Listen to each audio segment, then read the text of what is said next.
Oke, baik Bu Dwi Korita, tapi mungkin juga kalau kita melihat range waktunya ini masih cukup pendek dilihat dari gempa kemudian dirasakan yang baru-baru saja. Apa kemudian Bu langkah-langkah darurat yang perlu untuk dilakukan oleh masyarakat? Mungkin mengingat saat ini kondisinya masih panik, cukup panik juga begitu, tapi untuk menjamin keselamatan mereka, mengingat kalau lihat gempa ini kita masih terus memperbarui bagaimana kondisinya dari waktu ke waktu.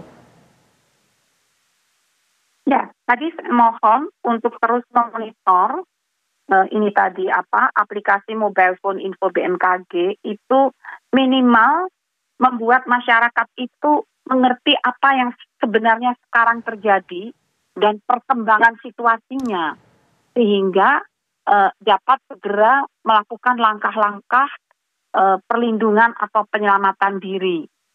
Ya, jadi itu misalnya rumahnya masih seperti tempat tinggal saya ini ya, misalnya saya juga di rumah tapi masih aman ya, artinya tidak ada retakan ya.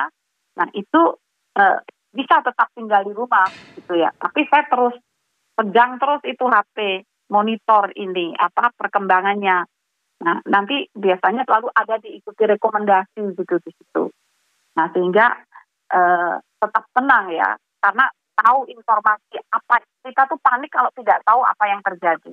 Tapi ini insya Allah tahu apa yang terjadi ini, sehingga jangan panik dan jangan mudah terpengaruh isu. Dan siapkan kalau misalnya tiba-tiba ini saya di dalam kamar nih, akan terasa guncangan lagi, kan sudah tahu di mana saya harus berlindung.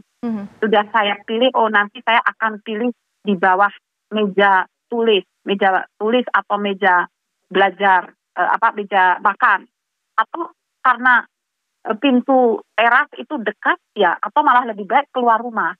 Namun kalau misalnya berada di lantai yang tinggi, akan segera keluar dari gedung itu kan tidak mudah. Malah apabila ada guncangan susulan, jangan lari keluar lewat tangga, maksudnya lewat lift ya, itu.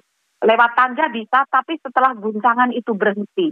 Sebelum guncangan berhenti, berlindunglah di bawah furniture atau misalnya di bawah meja, di bawah tempat tidur kalau ada kolongnya. Nah, seperti itu. Jadi yang penting udah siap-siap tahu apa yang harus dilakukan apabila sewaktu-waktu guncangan itu terjadi. Demikian. Ya, Bu Dwi Korita, kalau kita lihat dari bagaimana kemudian karakteristik gempa ini sendiri, apa kemudian penyebab dari gempa ini, Bu Dwi Korita, sebagai informasi juga bagi masyarakat? Iya, baik. Jadi dengan memperhatikan lokasi epicenter ya tadi yang berada di selatan Jawa Barat di Samudra Hindia dan kedalaman hiposenternya atau kedalaman pusat gempanya yaitu tadi 10 ini ada update 70 km kedalamannya. 70 km. Kemudian maka kami ini menganalisis yang terjadi merupakan gempa akibat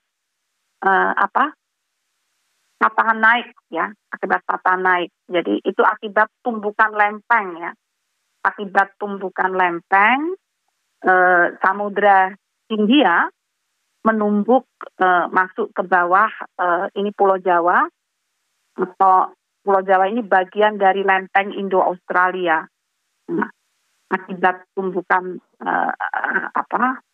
Samudra Hindia, Samudra Hindia masuk di bawah lempeng benua Asia. Pulau Jawa ini bagian dari lempeng benua Asia. Jadi yang menumbuk masuk ke bawah itu lempeng Samudra Hindia atau lempeng Indo-Australia. Demikian. Oke, nah gempa-gempa semacam ini Bu, memang apakah ada siklus yang kemudian bisa diprediksi seperti itu Bu Dwi Korita? Siklusnya seberapa lama kemudian sehingga kita juga mungkin di wilayah-wilayah tentu juga kemudian memiliki kewaspadaan yang lebih tinggi, begitu?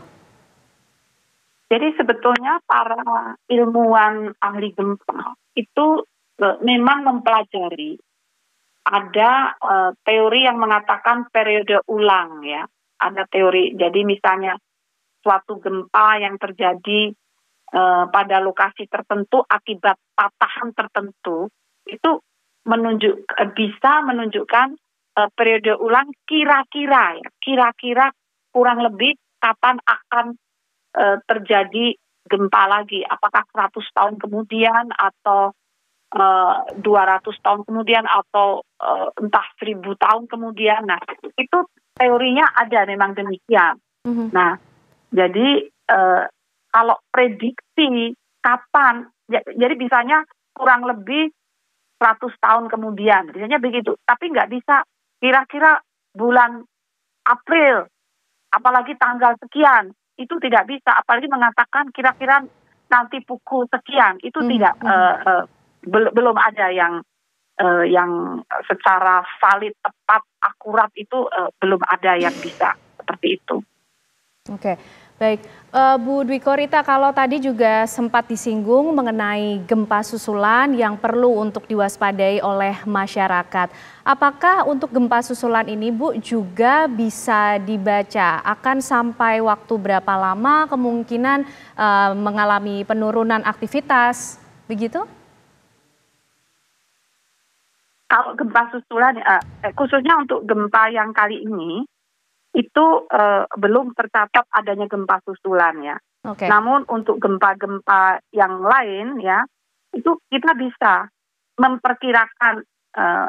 Jadi kita memonitor ya kejadian gempa, lalu gempa susulannya terjadi kapan lagi. Akhirnya punya data empiris, itu bisa dihitung secara empiris kira-kira peluruan energi itu akan berhenti kira-kira kapan, itu bisa dalam skala minggu atau bulan, itu pernah dilakukan dan relatif cukup akurat gitu. Tapi untuk kasus ini kan belum ada gempa susulan yang kasus gempa saat ini. Oke. Demikian.